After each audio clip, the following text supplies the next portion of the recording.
Thanks, Ellen. We have a health alert for you. There's an intestinal illness that's spreading across multiple states, including Northern Virginia and Maryland. It's caused by a microscopic parasite and can be found in the cafeteria of some local businesses. Makia Turner is live at one location that's being investigated in McLean.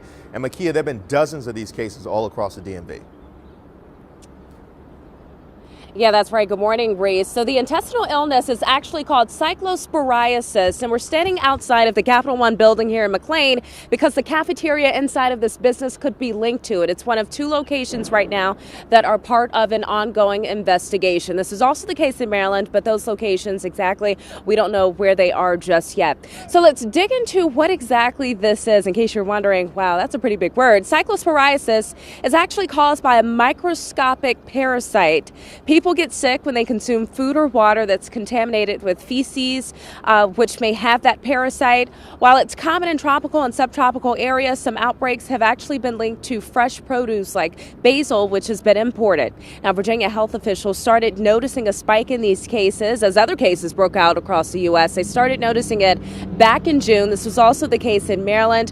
Both states respectively have almost 40 new infections reported. Now, if you catch this bug, this is how it may make you feel. Symptoms range from diarrhea and loss of appetite to cramping and nausea. You may also experience some weight loss and fatigue. So you can just take some extra precaution by simply washing your hands thoroughly with soap and water before touching fruits and vegetables. Also wash those cutting boards really well.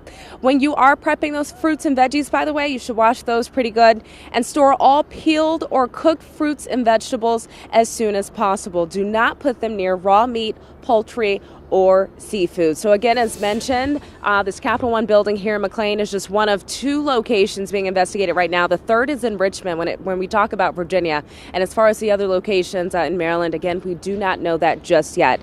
The Vallow Park building that is, off of Jones Branch Drive, that's where that second location is, which isn't far from here. All right, Reese, that's the very latest from McLean, Virginia. We're going to send things back to you. All right.